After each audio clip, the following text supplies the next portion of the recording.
I wanted to say thanks to the organizers for inviting me. It's always good to be back in Boulder, the Front Range. Do you guys know, I think it was 95, 96, I think September 21st, 22nd, right around this time, there was a foot of snow here. Brought down all the trees and the limbs. I was sort of hoping for that, but alas, it's just gonna be hot. I'm a mathematical statistician that delves into climate change problems, and particularly those dealing with data quality. And I want to show you some of the issues that we encounter when trying to get a good estimate of trends at any one station. Okay, this is joint work with Shanghang Li, Yingbo Li, and Heiwa Priyadarshani. And you have any questions during this talk, just feel free. I might even take a few interludes and take questions as we go through parts of this.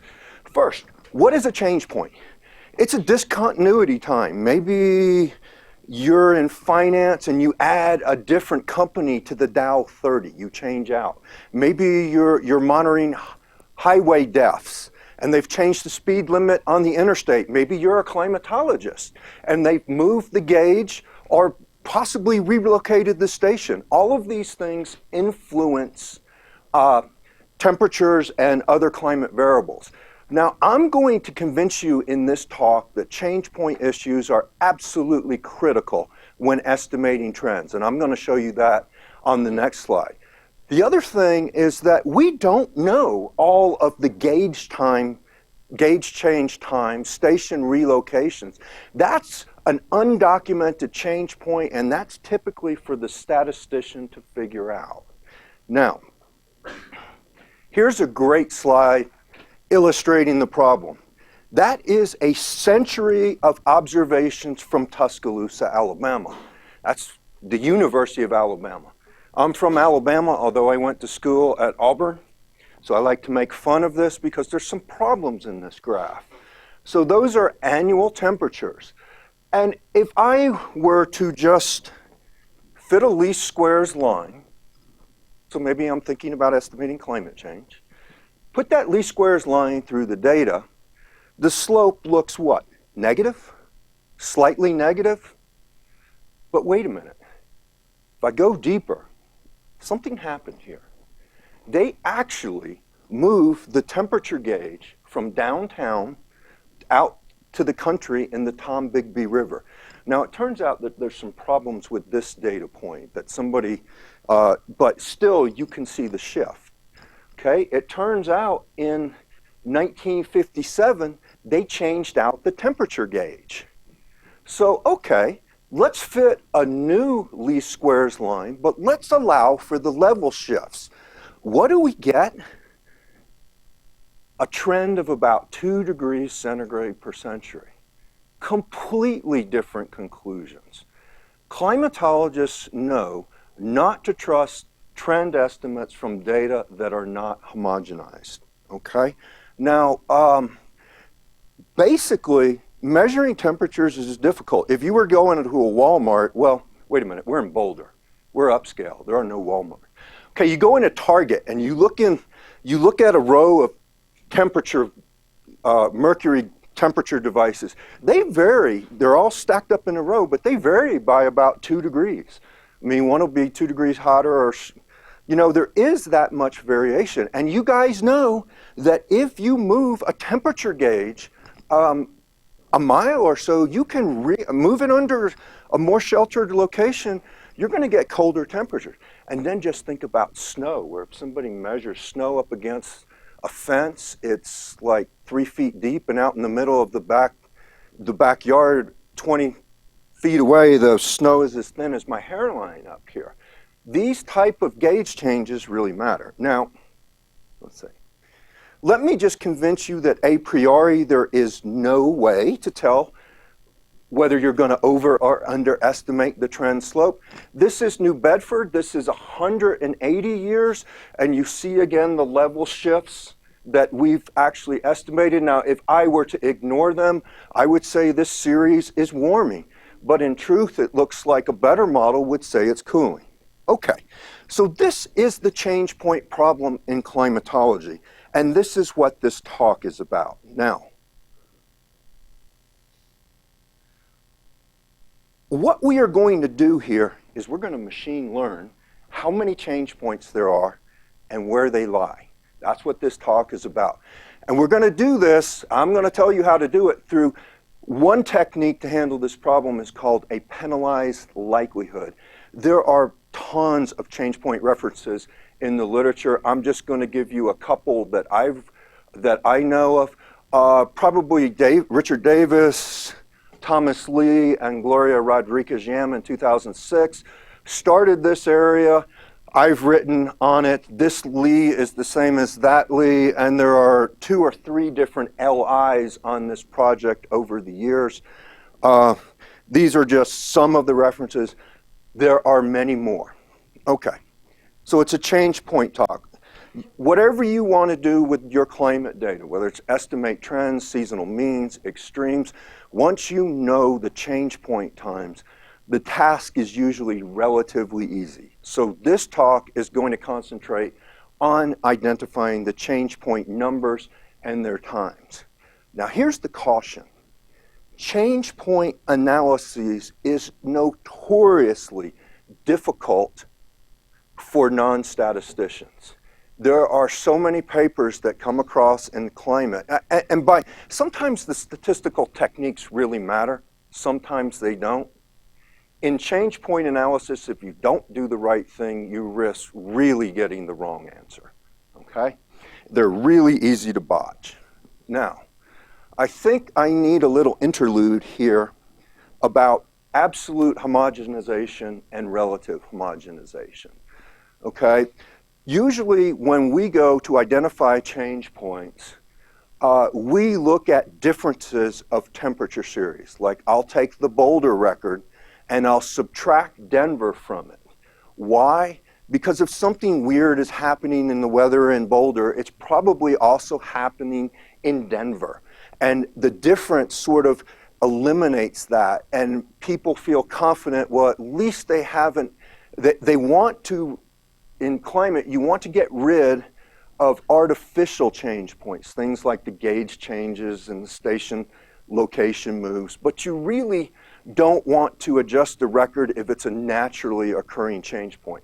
So because of that, a lot of folks do this relative homogenization, where you subtract 2 temperature series and then you start hunting for the change points.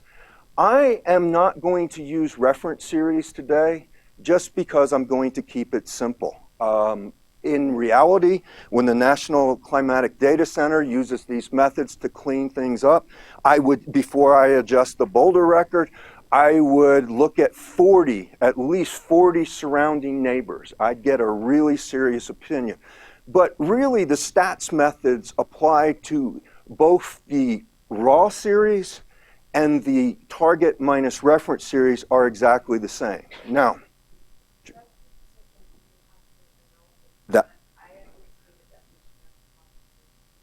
finding the change points and then making the adjustments. Eliminating artificial influences. So a couple of the things that I should point out when you do relative homogenization is if I subtract Boulder from Denver, I've now inherited all the change points in the Denver series as well. So I've probably increased the number of change points. Typically you also increase series autocorrelation. Autocorrelation can completely destroy change point tests. You cannot assume IID data, even if the correlation is as low as from year to year 0.2. If you don't account for it, you will not get very good answers. Also, it turns out that subtracting target minus reference series, believe it or not, seldom gets rid of the seasonal mean. Okay? Well, forget all that. Now I have 5 slides of some math for you. This is the model behind things. For annual data, our series is xt from 1 to n, and what is written down here is a simple linear regression, and this factor here the delta t will be the mean shift factors. The epsilon t is going to be autocorrelated error. I do need a time series component. Mu is the overall, I guess we would interpret that as the average temperature of the station. And alpha t, yes, I know it's a line. Of course, if a line was true, the Earth would have fried or frozen long ago. But within, you can actually change this to a general function, f of t, if you like. But beware again, change point analyses actually differ, especially when you do a single change point, differ when depending on that regression function. Okay, so I've got a simple linear regression, and here's what we do with the mean shifts. There are m total. So during the first regime, tau 1 denotes the time of the first change point. And during the first regime, I need to just call the mean shift 0. I've got to have some baseline. Okay, once I get to time tau 1, I shift upwards or downwards by the mean amount delta 2. This talk is mean shift change points. There are change points in covariance functions, which comes up in speech recognition. Change points in volatility comes up in finance. But for the climate, typically we see mean shifts all the way to the last regime. So if there are m change points, there are m plus 1 different segments. All right. So what about this error? You saw some folks using autoregressions yesterday. That's typically what we do in climate.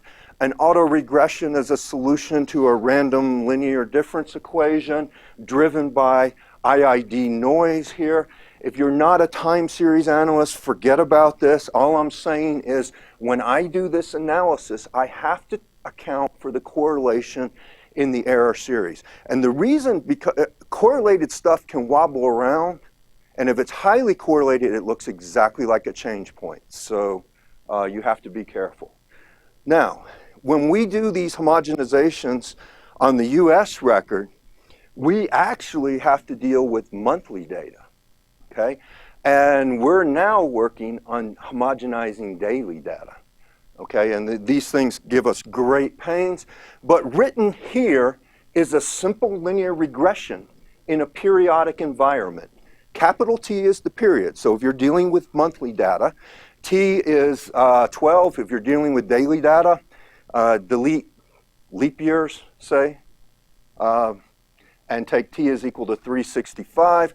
But what's written down here, X during the nth cycle of, say, the nth cycle and seasonal index. So I like to call this year-end month new for monthly data. And all we've done is we've allowed the series to have a periodic mean, right? Temperatures are periodic. And here's a linear trend. Here's the mean shifts again, same as before. And then my factor, my errors here. So, towards the errors. Sorry, this slide looks, what, worse than 2 miles of bad road. But all this is in the periodic case, we take a periodic autoregression. This is the correct structure to generate periodic errors. Okay, so it turns out in the United States that wintertime temperatures are about 4 times more variable, roughly, than summer temperatures, the standard deviations. And you need to account for that. Climate change is easier to detect in summer than winter, but because the variability of winter is so much. So this is just, when I go to a periodic environment, that's what we do. Now, I'm almost done with the technical stuff, and then I get to show you a lot of pictures and show you what this stuff does. Okay. What is a penalized likelihood approach? Likelihood, statisticians like to use it and select the parameters that make the data most likely. Okay, so I want to maximize the likelihood. I want to maximize the log likelihood, minimize the negative log likelihood. But if I keep doing that and adding parameters more and more, I overfit, right? A penalized likelihood takes the best likelihood, but it charges you a penalty for using parameters. And it is this penalty that the first part of this talk is about. I'm going to propose something new here. Okay, so the notation sort of says, if there are m change points at location tau 1 through tau m, I am going to fit this model, and I'm going to compute the optimal likelihood. I am going to charge you the penalty. It is this penalty term that is very important. You guys have probably heard of AIC and BIC, model selectors. Well, what are AIC in this problem would be 2 times the number of change points. Is that good? Not really. BIC is m times the number of change points times log n. Is that good? Well, I want to remark that both of these are multiples of the change points. Shouldn't I be penalized more if I put the change point times close together? I mean, that seems less likely. So this MDL at the bottom is the penalty we are going to use here. And I know penalty stuff in statistics was back in the 80s and 90s, but this comes from information theory. It comes from the Davis paper after we fixed a couple mistakes. And look at here, tau I minus 1. That's sort of like how long each regime is. You're being charged log m plus 1 for putting down m change points. And this term, I won't attempt to explain it, but the point is that this penalty, it comes from information theory. Later, I'm going to argue that this sucks and modify it for some things, okay? But it's MDL is going to defeat AIC and BIC. All right, so now the nice part of this talk. You get to look at your neighbor. I want to know, first thing we're going to do is a little hunt and seek here. How many segments do you see? 6. Any others? 4. Which is, I think, about 179. Eagle eye, huh? Okay, so what I did first is I fit all 1 change point configurations. And let me show you where it put the 1 change point. So I computed the, oops. Oh, I got to tell you how to do this. Okay, so for each change point time, I fit the model, I compute the penalized log likelihood, I compute the penalty, and I get this. Like it? So if I told you there was 1 change point, that's the optimal place. That's where MDL puts it. What do you think? More? Okay, so there's 180 data points, so I had to fit 180 models to do this search. Better? How many models did I have to do? 180 choose 2. Starting to get big. Further? Yes, no? Like that? More? Uh-oh, what happened there? Anyone see? See this right here? Okay. Didn't fool us. We had to go back and look in the history books for New England. There was a historic drought then. Now that's the type of change point doing that a target minus reference would take away. You wouldn't be signaling that. Okay, and then more? What happened here? See that? Little 1 segments. This is based not on asymptotic statistics theory, but it's based on computations, punch and grind. So let me give you the score. Now, by the way, by the time I had run this model with all 182.6, it took 2 months on my home laptop to do this. It really would have taken a month, but my wife restarted the program because she was getting tired of it. She didn't know what it was doing about halfway through. So I have quite the computational problem here. But you can see what the MDL score, the winner of this is 4 change points, 5 segments so far. Is that the best? How do I know there's not a 12 change point configuration, right? Uh-oh. All right. Let me stop here and just ask if there are any questions on what we're trying to do. Sure.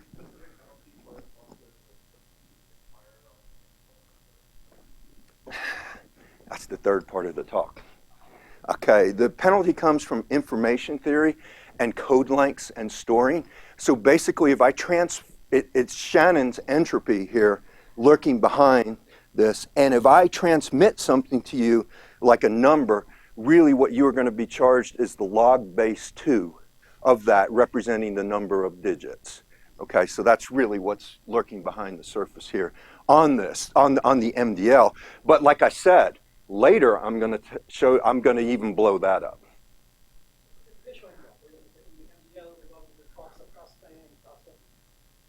Processing the model versus the actual data. So the parameters that you have to tune.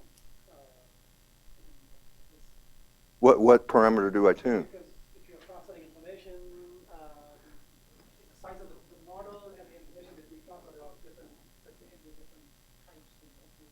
And when you use MDL for controlling the size of the model complexity in machine learning, you use MDL quite a bit in trading off the model complexity with the accuracy. Okay, I think you're referring to the model fit, Yes. not necessarily the penalty. Yes. So the way this is designed, if there are m change points at times tau 1 through tau m, that is the penalty. So you got to be conditional on that. Okay? Anything else, Slava? You assume that algebraic order is known. Yeah. No. No, but you could. Usually, I mean, like the talk yesterday, we do some pilot computations. I think actually AR1 was selected here, and it worked pretty good. In fact, with precipitation data, the log of it is often modeled by climatologists as being normal. So the whole model, the likelihood was based on log normality there. Okay? All right. So now let me convince you we have one hell of an optimization problem, and then we'll propose something that will help solve this optimization problem. Okay, so if I were to put down m change points in n-1 slots, time 1 cannot be a change point. Okay, that's a restriction. You have to search n-1, choose m. Sum that over all m from 0 to n-1, binomial theorem will show you that you have to evaluate 2 to the n-1 different MDL evaluations for an exhaustive search. That's 2, in this case, this is 2 to the 180th power. Good luck. I don't care how fast your computer is. You will not do that. Okay? So what we need, and what we're going to devise an intelligent random search algorithm here. Now, I keep hearing people say that we have dismissed genetic algorithms, but it's exactly what I need here. This is going to be the machine learning part. And here's what we do. Okay, first, a mathematical representation of each chromosome is just m, tau 1 through tau m. Okay, the penalized likelihood is a fitness score, so to speak. Now, what I'm going to do, a genetic algorithm has elements of mutation, survival of the fittest and stuff. What I do is I simulate 200 random initial configurations. And I do that just by binomial sampling, letting each point be a change point. Now, it so happens I have some guidance. Mitchell, way back in the 1950s, told us that US stations, you're thinking change points are rare, they average 6 per century. 6 per century. You should be real scared now because you got 6 change points per century and each one is shifting the series a degree or two. And yet I'm trying to estimate a global warming trend slope that is 1.2 degrees Fahrenheit per century. All right, so what we did is we made an initial generation of 200 individuals, chromosomes, okay? We evaluated their fitness score.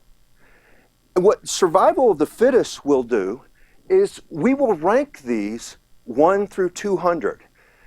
And we will choose 2 of these chromosomes to be mom and dad, and they're going to have a baby chromosome, okay? So for instance, if you have rank 1, if you are the worst, the probability you get selected as a mom or dad is 1 over the sum of all 200 ranks. That's not much. So we're giving the fitter members of the population a chance to breed more often. So, okay, let's suppose mom has M change points at times tau 1 through tau m. Dad's got K at times A to 1 through A to K. What I am going to do to make junior is I am going to go to a configuration that has M plus K change points at all these times, all the taus and the etas. Well, that's many more change points than either mom or dad. So what I'm going to do is at each one of those, I flip a fair coin and I retain them, okay? With probability 1/2, each one of these guys will be contained in the junior chromosome, all right? So that gives me a new child chromosome, L, Xi1 through Xi-L, where it has features of both mom and dad. Okay, I generate 200 of them and evaluate the MDL, the model at each one of these. Okay, mutation is something, so genetic algorithms work pretty well at tuning up solutions. Sometimes when you have a really rough optimization problem, they'll give you a local optimum rather than a global optimum. The way to get out of that is to continually explore very different chromosomes through mutation, okay? Occasionally, very occasionally, have something that is very different where you at least consider a very different chromosome type, a very different area of the optimization. And what we do is our method of mutation allows for additional change points by allowing each time to be a mutation or a change point with a very small probability. Okay, now,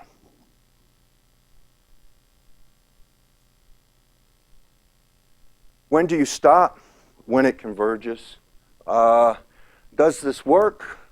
I'm going to show you it does. Okay, so let's go through a few things.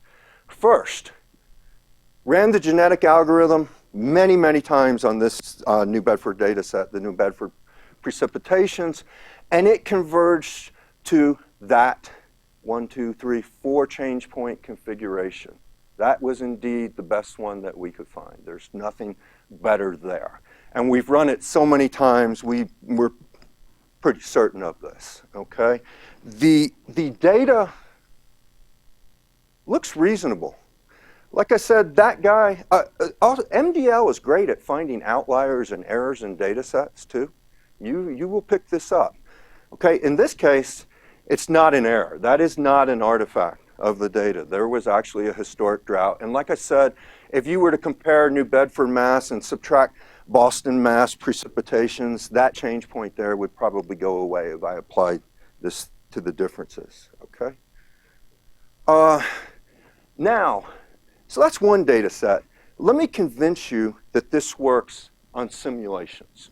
Okay, so what I did is I tried to simulate New Bedford data. So I took, instead of 180, I took a series of length 200, okay? The mean of the log data was about 6.8. I took AR1 errors, and the correlation from year to year was about 0.2, and the variance in the white noise of that time series model was about 0.025. So no change points, and I'm going to run 1,000 series of length 200, sick the genetic algorithm on it, and see what it says. No change points. The genetic algorithm returned no change points 99% of the time. It got it right. Now, once it told me, I think it actually told me there were 4 change points. So that's wrong. It did get the right answer 99% of the time. I guess in 5 of the runs it concluded, 5 of the 1,000 runs it concluded 2 change points. All right, so it's doing good when there's no change points. Now let's put some change points in there. So written is the log mean, and we'll take it to be 6.8 until time 50. Then we jump up to 7.0, stay there for 50 more units, jump up 0.2 again, the next 50, and then, so I have 3 change points of equal size, and they're all going uphill. Okay, let's see what we get there. So the answer is 3. I get it right 63% of the time. I get it, the optimum, MDL tends to underestimate the number of change points here. And this is probably due to the autocorrelation in the series. It's the methods are attributing some of the change points to autocorrelation. Now, we actually like this. So this is better than BIC, better than AIC, lots better. And I'll have a little bit more to say about that, but it got it right. Let me show you where it put the change point times. So we got a change point at 50, 100, and 150. I run the MDL. So there's 1,000 different series here, and every time it signals a change point, I put a little bar down there. What do you think about that? Got the change point times right, didn't it? That's pretty cool. All right. Now this was equal step shift size going in a monotonic direction. There's a reason why that's easier to detect than this configuration, which jumps up, stays at it's at 6.8, and at time 25 it jumps up 0.2 units. Then I jump down 0.4, and then I go back to where I started from. Okay, and look again. The correct answer is 3 change points. Did pretty well there, didn't it? Again, it erred on underestimation. There's where it put the change points again. Why do we get this guy right more often? Bigger shift. I went, instead of 0.2, I shifted downwards 0.4. So it's doing about what you expect. Okay. So the MDL at this point is working, but now I'm going to, let me stop here for the second stage here of, I've got one more stage to go, and I'm going to tell you what we can do to make MDL better. Questions here? So you have a where you just flip a coin and whatever you have. Yep. But that means on average you'll get more change points from the parent that has more change points. That's right. Have you ever tried other? Oh, actually, in these algorithms, we try. I'm just being very mathematically simple for purposes of exposition here. We try all sorts of stuff. We actually shift the change point times by a Poisson minus Poisson, which is an integer value. So we do all sorts of things. We let more mutation at the beginning generations of the algorithm rather than the later stages, because we feel that at the end we've sort of found the number of change points and we need to tune up their times. So yes, there are tons of variants. There are books on genetic algorithms. So all of these are worthwhile trying. I will say that a genetic algorithm for one series might take me 2 hours or so to run. Now there's 5,000 stations, temperature stations in the US. And if I actually do like the NCDC and use 5,000 I mean, each temperature series has 40 neighbors, there is still a very important need to speed up these algorithms, especially when you go to daily data where the sample sizes are huge. You first. What are the reasons you want to do genetic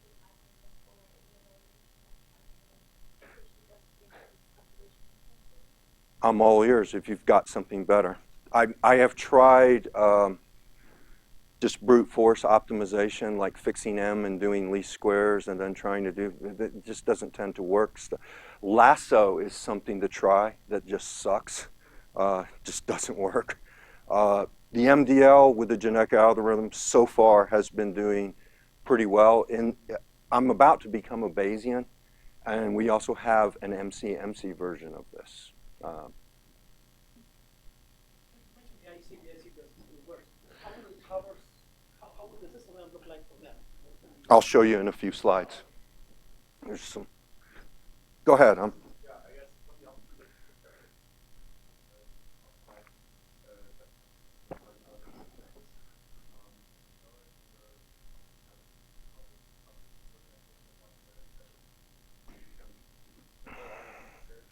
No, it's really rough. Very discontinuous, very spiky. The penalized likelihood score. I wish there was something nice. I mean, don't you wish we could use gradient step and search? Some sort of discrete form of that. It just doesn't work. But let me say, I'm all ears. If someone has, especially you guys in this community, if somebody has great optimization algorithms and wants a hack at these problems, by all means, I'm listening, because my expertise is not really in numerical methods of optimization. That said, I am in a department with many operations research people, and the standard methods, like to do techniques like this, like dynamic programming and things like that, there's reasons that you can't use any. The parameters are global of the time series model. So you cannot like bookkeep the rightmost or leftmost change point and run a dynamic program. There's issues with a lot of them. But again, I'm all ears. What?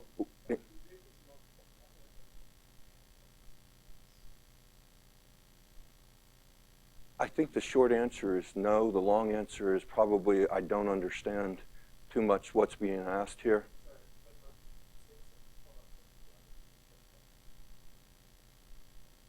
Okay, no.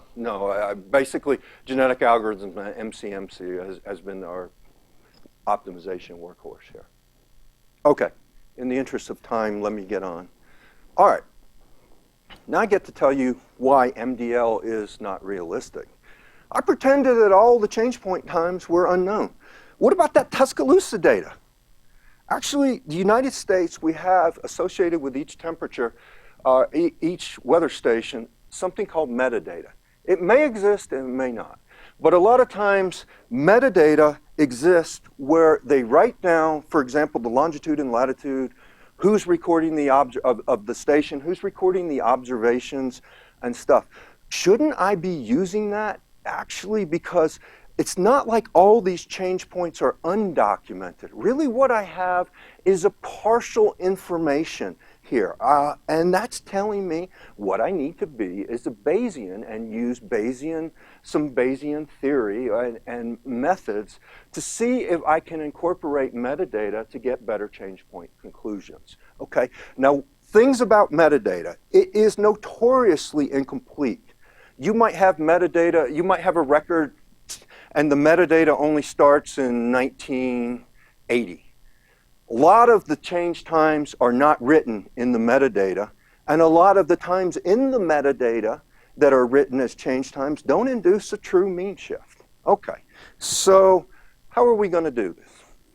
So we went back to the information theory underlying the MDL, and we modified it to be a Bayesian. And this is straight off the press. Basically, I have to submit this paper. I was supposed to do it on the plane ride out here, but I didn't. Maybe I'll do it on the plane ride back. Here's what we did. Every point listed in the metadata has a probability P1 of being a change point. This is my prior. Every time not listed in the metadata has a prior probability P2 of being a change point. But if you're in the metadata record, P1 should be larger than P2.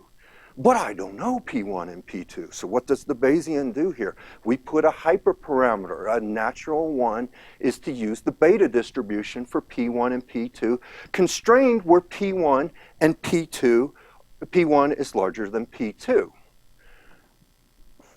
We put some more Bayesian stuff on here. We put the sizes of the mean shift. It's not important, the distribution here, but we took them to be normal so we could integrate it out. And as I said, we put a beta hyperprior and integrated everything out. And there is a penalty called BMDL, Bayesian minimum description length. And it would require me 2 pages to write this down, so I'm not going to do it. But here's the deal. You just take, as before, the best model is the one that minimizes the BMDL. And this is pretty much equivalent to finding the one that maximizes the Bayesian posterior distribution. We also devised a Markov chain Monte Carlo search for this to find this. We've used, so basically we've sicked genetic algorithms and MC on the task. None of this works excessively well. Let me get to more realistic data. This is what an actual temperature series looks like. Now this one happens to be controlled, but you see the huge seasonal cycle? Really sucks to try to find change points when you have a seasonal cycle from summer to winter that is so huge, okay? What we did, so temperature data comes in Tmax and Tmin. Here's a funny story. My PhD students keep handing me, I told them to go get some maximum and minimum temperature series, and they kept giving me file names, and it would say something like Augusta.tx, Augusta.tn. I said, well, why? And then it would be Jackson.tx, Jackson.tn. I was like, why the hell is everything from Texas and Tennessee, you know? This is designed to mimic the actual Tuscaloosa data, and what I've done is, so this is 600, so what I have is 50 years of data, and I've superimposed, this is simulated data, I've put in the maximum series 3 change points, okay?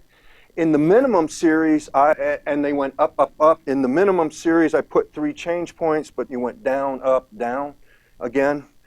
I'm not going to tell you too much about maximum and minimum homogenization in tandem. There's some more stuff to do there. But if I subtract just a raw seasonal mean, maybe you can see the change points better. Okay? So I did a simulation study. And you can pretty much see, and this is only for the maximum simulation, you can pretty much see the simulations that we did before that we're picking up change points at the right time in the maximum. Then what I did is I reran this with fictitious metadata times 1, 2, 3, 4. And look what happened here. The BMDL this time was actually a change point, and boy, did it increase the power, and it also cleaned up all the noise, or a lot of the noise there, okay? What about these other times like this? There was nothing, there was no change point there. It didn't pick it up, did it? Pretty cool, okay? So I could go through a lot of simulations and stuff, but here's the crux, here's what I promised. BIC, we ran 1,000 simulations here. BIC estimated 3.12 change points, and the standard error of this was 0.38. The BMDL almost nailed it, and look, I put the standard error about 1/3. So it's doing something, right? It's, I could show you other simulations. They work.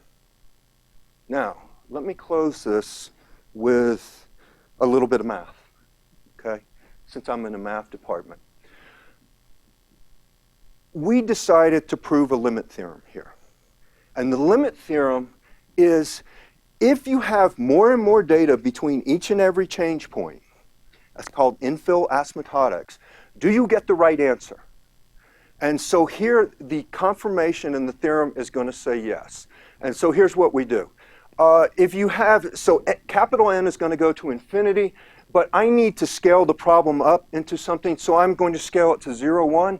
A relative change point is the absolute change point over n. So lambda is tau over n, so that's telling you sort of the fraction of the data at which the ith change point occurs.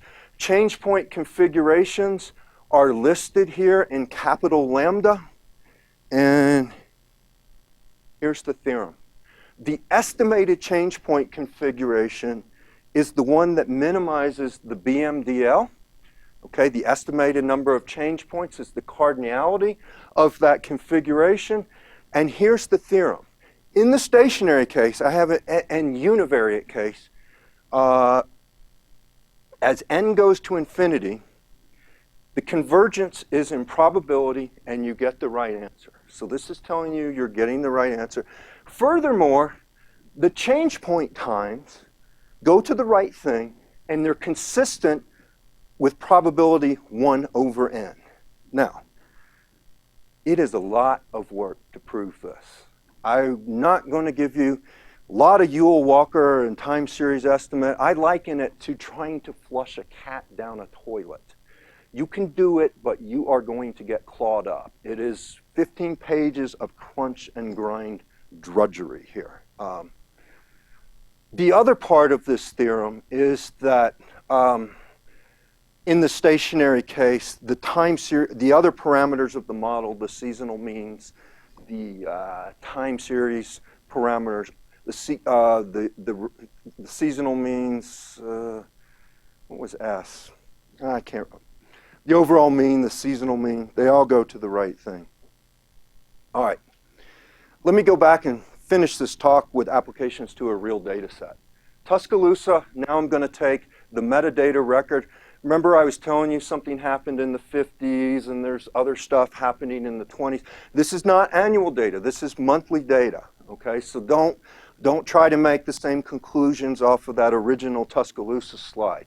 Written here are X's, the actual change point. That one looks like a double X, like it's really important, but really what happened there, they're two change points 3 months apart, okay? I think they moved the station and then they changed the gauge, right in rapid fire succession. The vertical lines indicate where we find the change points, okay? This is the min and the max. We call these concurrent change points because they occur in tandem. There is no reason that both change points have to occur in both the max and the min at the same time. In fact, we've seen cases where you move a gauge to a more sunny location and the maximum temperatures go up and the minimum temperatures at night go down, where you have change points acting in unequal manners. Okay, so all the change points that we found were actually at metadata times except this one, and there's a reason this point is here. Somebody actually entered one of the temperatures 10 degrees too cold, and we found that. All right, so currently we're trying to get this stuff up and running for the NCDC, and I have huge optimization problems, as you can imagine. The last of this metadata material was taken from a couple Journal of Climate articles, and if you're interested in the proof, that's the one that I have to submit on the plane ride back. Thank you. Have time for questions? How do you deal with artificial changes that are not abrupt, that are slow? And there are two good examples. Vegetation growth. Yep. Or urbanization. Yep.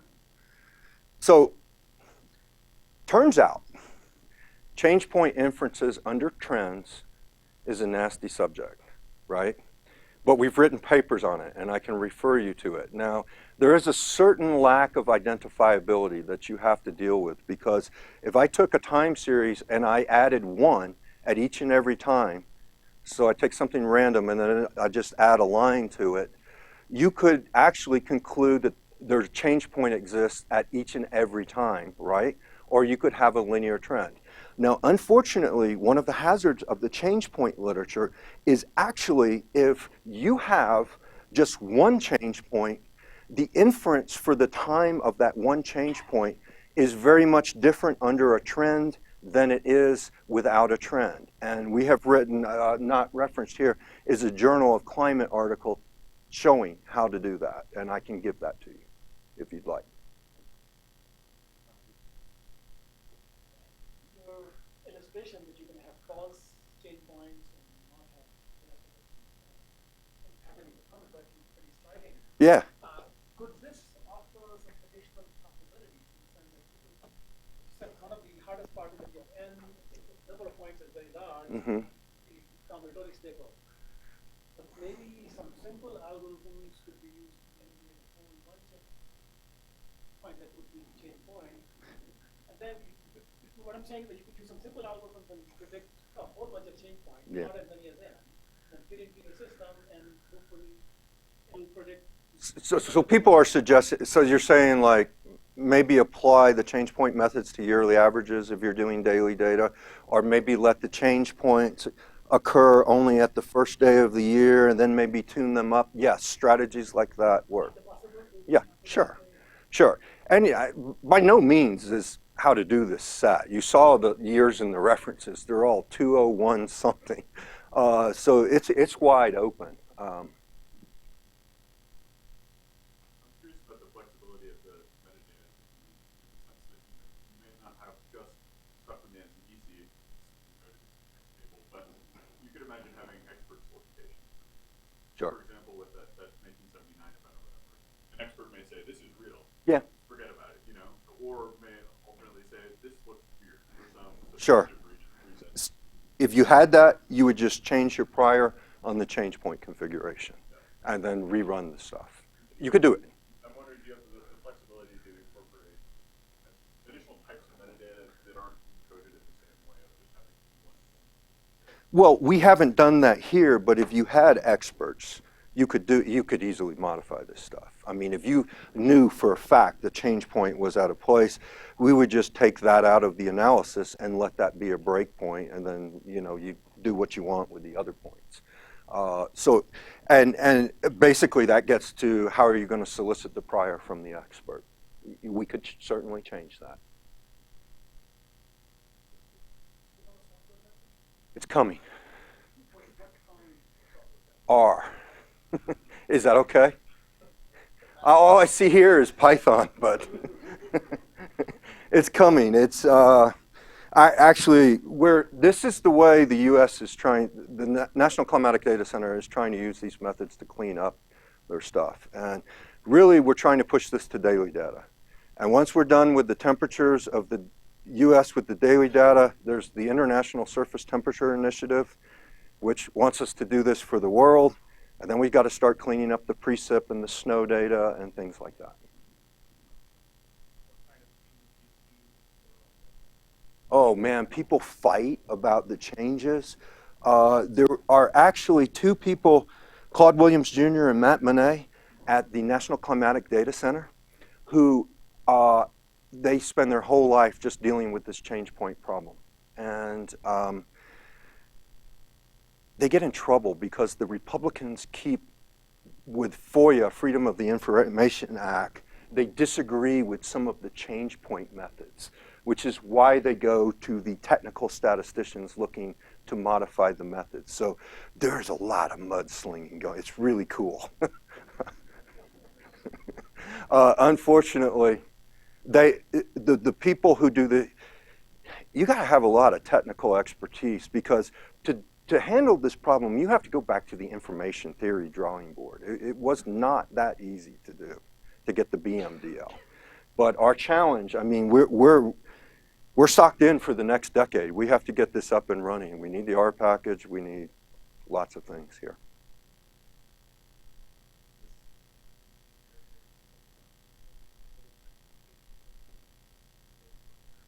No. No. You want to set this up? There's a debate raging between us and the NCDC whether mean shifts are the appropriate model that we see, or should we allow linear trends for the vegetation growth in between all change point times. You got to give us 5 years on that, and we hope to get you some sort of guidance on what it is. There is an example of Reno, California, where all hell breaks loose. You see things going up and then a change down and flat, and it's the canonical example of things that have gone really awry. But yes, you could do that. Following up on that, this could be an excellent benchmark on the hackathon, which would be the radiation time series for the Buddhist level for the globe. You can find all kinds of blank cover changes. Yeah. You need to sort of see how this can be, because people have used blank cover BIC based method, but extremely Okay. slow.